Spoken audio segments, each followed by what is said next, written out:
यहाँ पर आप देखो ऐसे वॉकवे बना दिया है, जैसे नॉन रैपिंग साइड में वॉकवे होता है ना, और उसी के ऊपर में ये पूरा असेंबली है CRM सिस्टम का। देखो किस तरह से असेंबल किया गया है। ये इनका शॉक बार है जो डिफरेंट है कंपेयर टू BHEL। ये hammer, outer arms, inner arms, तो ये 2 फील्ड डिवाइड होती है यहाँ से, एक हॉपर एक फील्ड, उसके आगे एक हॉपर एक फील्ड। सेम ऐसा ही इधर भी है। यही सारी चीज़ों को कहा जाता है ESP फील्ड्स इंटरनल। ये सारे मटेरियल हैं, इक्विपमेंट हैं जो ESP फील्ड के अंदर में इरेक्शन किए जाते हैं, और यही सारे इंटरनल्स को हम लोग इस वक्त डिसमेंटल कर रहे हैं। अभी मैं खड़ा हूँ फील्ड नंबर 1 और 2 के बीच में। ये नॉन रैपिंग साइड कहलाता है। अगर यहाँ पर पूरा का पूरा CRM सिस्टम होता तब हम उसे कहते रैपिंग साइड। यहाँ पर ऐसा कुछ भी आपको नहीं दिखाई दे रहा है, तो इसलिए ये नॉन रैपिंग साइड है। ये सामने मैन होल है, इसी मैन होल से अभी मैं अंदर की साइड आया हूँ। इधर के 2 सस्पेंशन रॉड टूट चुके हैं ऊपर से, और फील्ड नीचे डाउन हो चुकी है 2 फीट। उस साइड वाला ठीक है, वो हैंग हो रहा है, फील्ड उस पर लटकी हुई है। तो उनका कहना है कि इस वाले को हम उठाएंगे, उठा के उसके ऊपर सस्पेंशन रॉड लगा के इसे ठीक कर लेंगे। अगर ठीक हुआ तो अच्छी बात है, जब तक ये फील्ड चलेगी। ये फील्ड नंबर है 321, और इधर वाली है 322, 323, 24 इस तरह से। और जिसमें हमारा अभी काम हो रहा है वो 311, उसके बाजू में 312। ये एमिटिंग फ्रेम है, नीचे वाला गाइड प्लेट, उसके अलावा कलेक्टिंग फ्रेम ऊपर की साइड में लगा होता है। ये शॉक बार, ये सारे आपको इंटरनल्स के नाम बता रहा हूँ। ये टाई रॉड, ये वर्टिकल बॉक्स, थोड़ा स्क्रैप बाकी है, गाइड प्लेट, थोड़ा शॉक बार होगा 1-2 पीस, उसके अलावा कुछ फ्रेम एमिटिंग के। उसके अलावा देखो वो भी एक वॉकवे ही है, सेम ऐसा ही है। देखो ये सारे वर्टिकल बॉक्स बाकी हैं दोनों साइड से। फील्ड देखो कहाँ आ चुकी है, होना चाहिए था बिल्कुल वहाँ। वो जो रोशनी आ रही है वो सपोर्ट इंसुलेटर वहाँ पे लगा होता है, वहीं पे फील्ड हैंग हो रही होती है, जहाँ से चेन ब्लॉक अंदर की साइड आया है। और वहाँ से फील्ड यहाँ आ गई है लगभग 5-6 मीटर नीचे। वहाँ से धीरे धीरे स्लोली डाउन करते जाएंगे, और ये सारे जो स्ट्रक्चर आप देख रहे हो इसको रिमूव कर दिया जाएगा। ये जो आप देख रहे हो ना, इस तरह की ब्रेसिंग्स वो सारी टूट गई हैं। ऊपर से जैसे ही फील्ड गिरी है ना, सारे ब्रेसिंग्स को ले दे के सब नीचे, पूरा नीचे वाला भी ब्रेसिंग टूटा है, हॉपर में गया है, ऊपर का भी। ये सारे ब्रैकेट टूट के नीचे चले गए। देखो इतना हेवी मटेरियल है, ये देख के आप अंदाज़ा लगा सकते हो। ये देखो ये सारे एंगल का जलेबी की तरह मुड़ चुका है। उधर वाले को देखो आप, इस हॉपर में ऐश पता है कहाँ तक भर गई थी, लगभग 25 मीटर। वो जो आप रोशनी देख रहे हो ना, वहाँ से बस थोड़ा सा ही नीचे ऐश रही होगी। इस कंडीशन में फील्ड की हालत क्या होगी आप गेस कर सकते हो। यही एक रीज़न था इस फील्ड को गिरने का।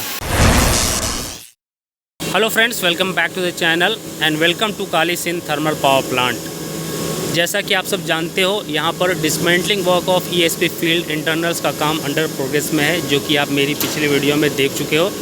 मैंने एक सीरीज़ स्टार्ट किया है, या ये कहें कि एक चैप्टर स्टार्ट किया है, जिसमें मैं आपको पूरा प्रोसेस बताऊंगा डिसमेंटलिंग वर्क से रिलेटेड, किस तरह से ESP फील्ड्स के इंटरनल को डिसमेंटल किया जाता है।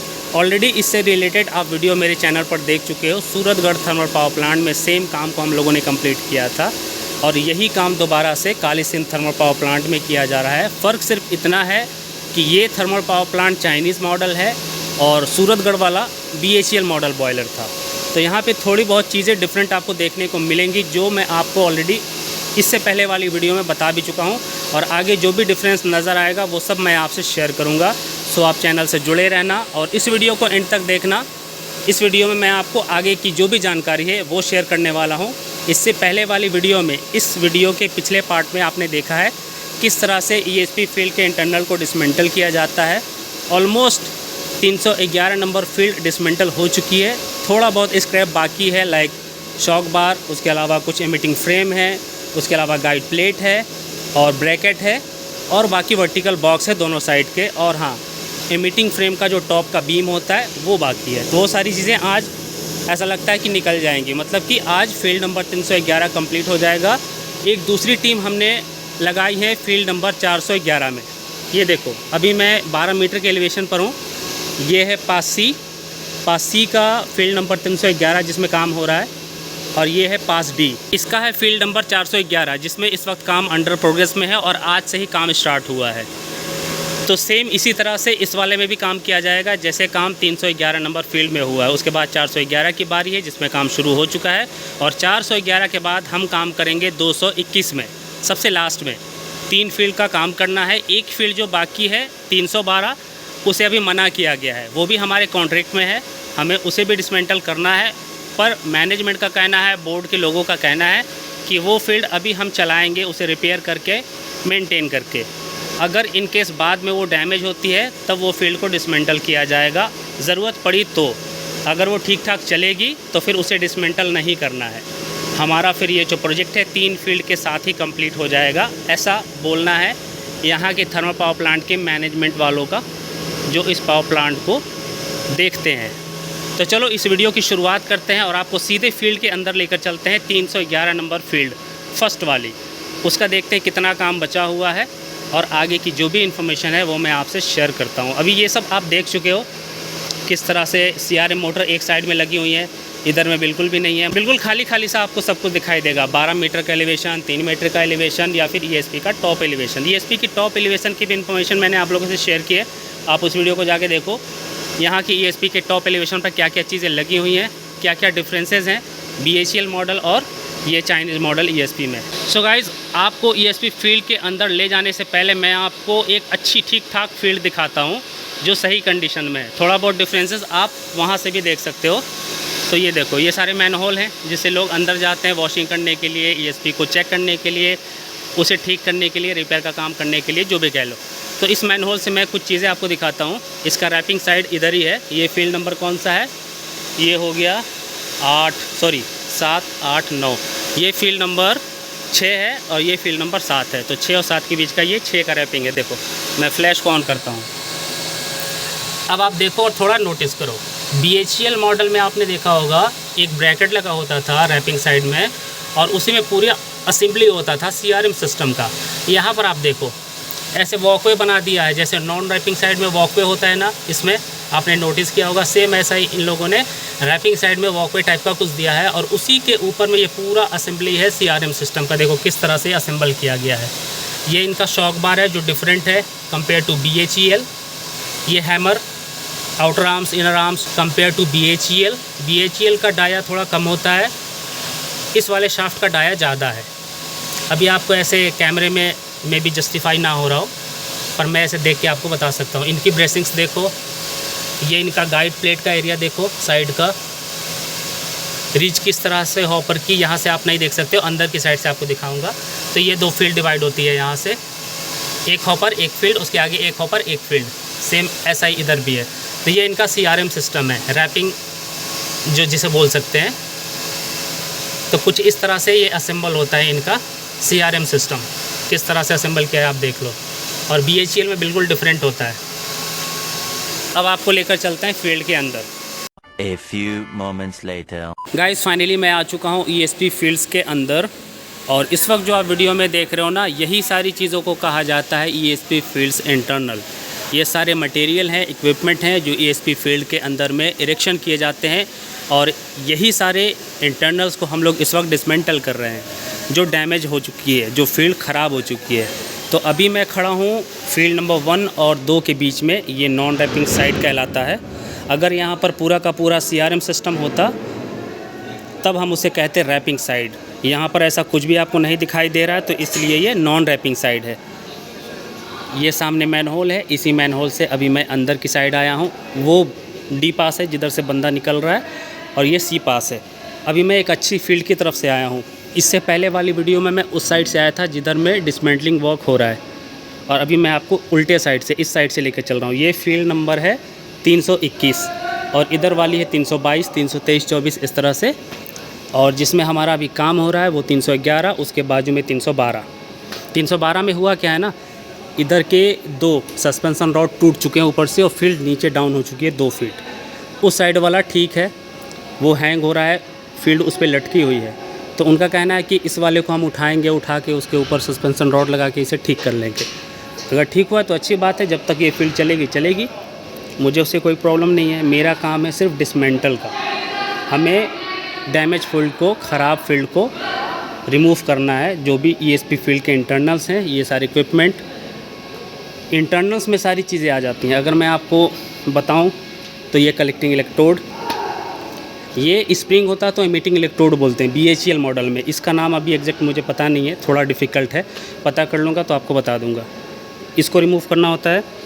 ये एमिटिंग फ्रेम है, नीचे वाला गाइड प्लेट, उसके अलावा कलेक्टिंग फ्रेम ऊपर की साइड में लगा होता है, ये सॉक बार, ये सारे आपको इंटरनल्स के नाम बता रहा हूँ। ये टाई रॉड, ये वर्टिकल बॉक्स, और ऊपर की साइड में अगर आपको दिखाऊंगा तो ऊपर में आपको पिन व्हील, ERM का पूरा रैपिंग सिस्टम जो होता है, जिसमें shaft, hammer, clamp, bush bearing, plane bearing, उसके अलावा स्लीव, सेटरिंग, सारी चीज़ें लगी होती हैं। तो वो सारी चीज़ें इंटरनल्स कहलाती हैं। अब चलो आपको लेकर चलता हूँ फील्ड नंबर 311 की तरफ और दिखाता हूँ कि कितना काम अभी बाकी है। ये वॉकवे है, ये देखो, मैंने कहा था ना कि सिर्फ थोड़ा स्क्रैप बाकी है। गाइड प्लेट, थोड़ा सॉक बार होगा 1-2 पीस, उसके अलावा कुछ फ्रेम एमिटिंग के, उसके अलावा देखो वो भी एक वॉकवे ही है, सेम ऐसा ही है, देखो है ना। वो उसी के ऊपर में पूरा असेंबल किया होता है इनका CRM सिस्टम। और BHEL में ऐसा नहीं होता। BHEL में एक ब्रैकेट होता है, ब्रैकेट के ऊपर में पूरा असेंबल किया जाता है CRM सिस्टम को। उसके अलावा ये सारे वर्टिकल बॉक्स बाकी हैं दोनों साइड से। फील्ड देखो कहाँ आ चुकी है, होना चाहिए था बिल्कुल वहाँ। वो जो रोशनी आ रही है वो सपोर्ट इंसुलेटर वहाँ पे लगा होता है, वहीं पे फील्ड हैंग हो रही होती है, जहाँ से चेन ब्लॉक अंदर की साइड आया है, और वहाँ से फील्ड यहाँ आ गई है लगभग 5-6 मीटर नीचे।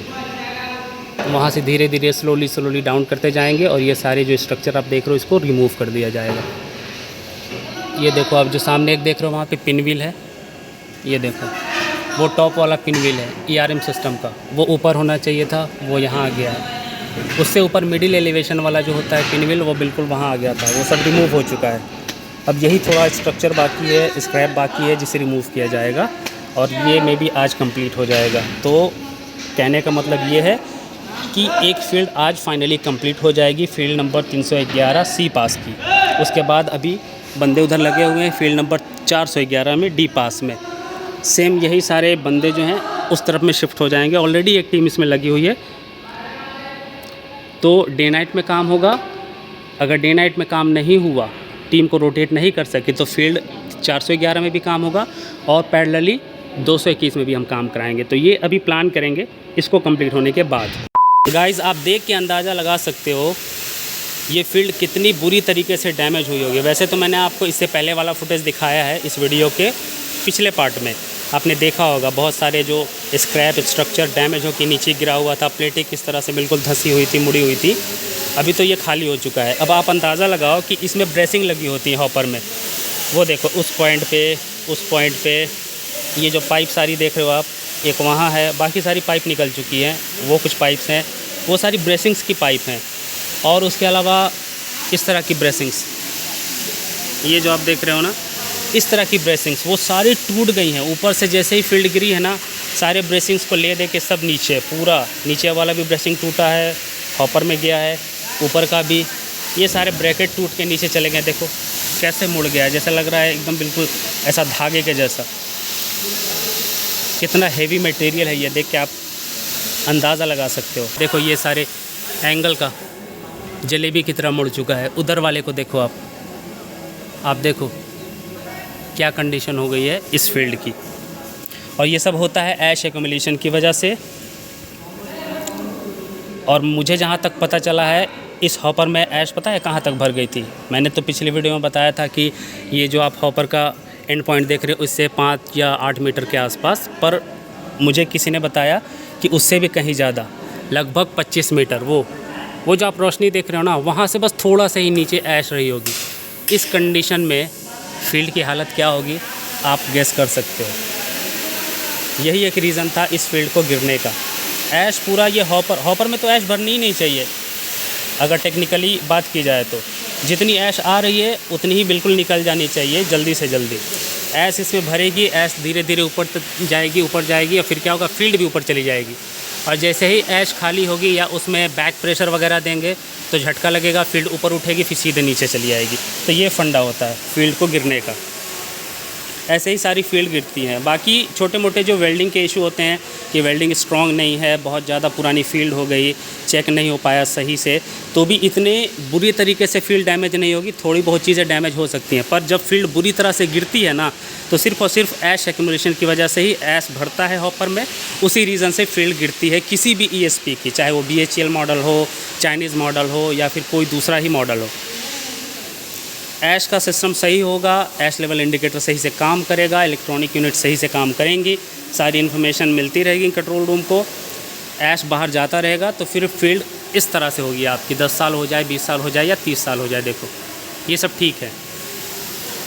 थोड़ा बहुत फ़र्क पड़ता है जब आजू बाजू की फील्ड गिरती है, इस पर फ़र्क पड़ा है इस वाले के गिरने से, झटका इसमें भी लगा है।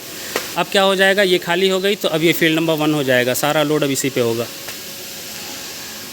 मुझे जहाँ तक पता है ये 12 साल पुरानी यूनिट है शायद, ये जो दोनों यूनिट है काली सिंध थर्मल पावर प्लांट की, ये 12 साल पुरानी है और ये काली सिंध नदी के आसपास में बनी हुई है, इसलिए इसका नाम काली सिंध थर्मल पावर प्लांट है। और ये झालावाड़ डिस्ट्रिक्ट में है, इसलिए बहुत से लोग इसे झालावाड़ थर्मल पावर प्लांट के नाम से भी जानते हैं। ये देखो ये सारे टाई रड है, ये सब ठीक है, ये सारी फील्ड अच्छे कंडीशन में है। ये देखो ये सारे डिफरेंसेस हैं। यहाँ पे स्प्रिंग होती है BHEL मॉडल में, देख रहे हो कितना शार्प है ये, किसी के भी हाथ में लगेगा तो फाड़ देगा हाथ को।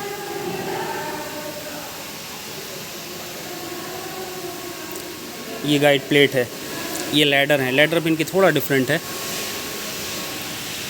ये सारे एंगल हैं जो कनेक्ट होते हैं मीटिंग फ्रेम में, ऊपर सेकंड लेयर वाला, उससे ऊपर थर्ड, उससे ऊपर फोर्थ टॉप वाला।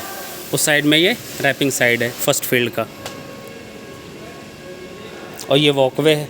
गाइस मैं आपको एक चीज़ और दिखाता हूँ, ये आप देखो सामने, देखो आप, वो कलेक्टिंग इलेक्ट्रोड है जो बिल्कुल वॉल में चिपकी हुई है। 9 एक लाइन में 9 कलेक्टिंग इलेक्ट्रोड होती हैं पार्टिकुलर इस वाले मॉडल में। BHEL में 6 होती हैं एक रो में, तो इसमें 9 है और वो सारी कलेक्टिंग इलेक्ट्रोड बिल्कुल सही है, परफेक्ट हैं। तो इसलिए मैनेजमेंट वालों ने कहा है कि आप उसको डिसमेंटल मत करो, उसे स्क्रैप मत बनाओ, बाद में हम उसको यूज़ कर लेंगे। तो उनके कहने पे ये सारी 9 जो इलेक्ट्रोड आप देख रहे हो, इसे हम लोगों ने छोड़ दिया है विथ शॉक बार, बिल्कुल ये बिल्कुल परफेक्ट है। अब बाद में लोग कहते हैं कि भाई तुमने क्यों छोड़ा, क्या छोड़ा, वो तो फिर बात की बात है। बस मैंने अभी आप लोगों को बता दिया कि वो मैनेजमेंट के कहने पे मैंने छोड़ा है। ऐसा ही सेम सूरतगढ़ में भी हुआ था, जो मैंने आपको बताया था। सूरतगढ़ में हम लोगों ने पूरा का पूरा एमिटिंग सिस्टम बिल्कुल परफेक्टली अच्छे से बिना उसे डैमेज किए हुए ESP को डिसमेंटल किया था, फील्ड्स के जो इंटरनल से उसे हटाया था, specially collecting electrode, emitting electrode और जो थोड़े बहुत एमिटिंग फ्रेम थे उसे रिमूव किया था। बाकी उनका एमिटिंग सिस्टम पूरा सही था, सारे वर्टिकल बॉक्स, टाई रड, वो सब कुछ हम लोगों ने छोड़ दिया था।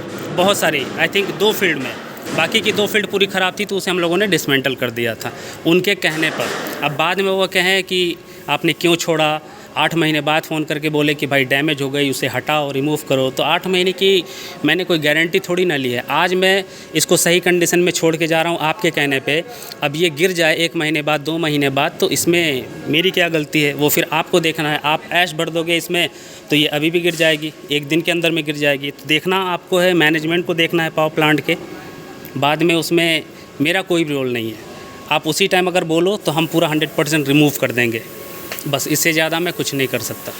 सो गाइज़ ये एक छोटी सी इन्फॉर्मेशन थी ESP फील्ड इंटरनल से रिलेटेड। ये फील्ड आज कंप्लीट हो जाएगी, तो आज से अब जो वीडियो आपको देखने को मिलेगी वो मिलेगी फील्ड नंबर 411 और 221 से रिलेटेड। उसके अलावा और भी जो भी छोटे बड़े डिफरेंसेस मुझे दिखेंगे ESP फील्ड से, जो भी रिलेटेड इन्फॉर्मेशन होगी वो मैं आपसे शेयर करता रहूँगा। सो आप चैनल से जुड़े रहना, और कोई भी सवाल हो आपका पावर प्लांट से रिलेटेड वो आप कमेंट में मेंशन कर देना, मैं पूरी कोशिश करूंगा उसका रिप्लाई करने की। अभी तो मैंने ये सीरीज़ स्टार्ट की है, या ये कहें कि ये चैप्टर स्टार्ट किया है, और इस चैप्टर में कितनी वीडियो आएंगी, 6, 7, 8, 10, 12, ये डिपेंड करता है इन्फॉर्मेशन के ऊपर। यहाँ के थर्मल पावर प्लांट में मैं फ़र्स्ट टाइम आया हूँ, यहाँ पे जो चीज़ें मुझे डिफरेंट दिखेंगी कंपेयर टू BHEL या दूसरे मॉडल के बॉयलर से, ESP से, तो वो मैं सब आप लोगों तक पहुँचाता रहूँगा।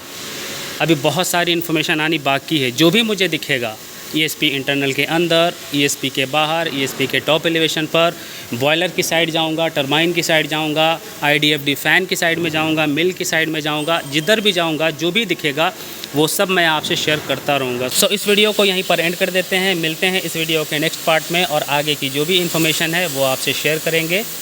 तब तक के लिए अपना ख्याल रखें। Thank you for watching this video.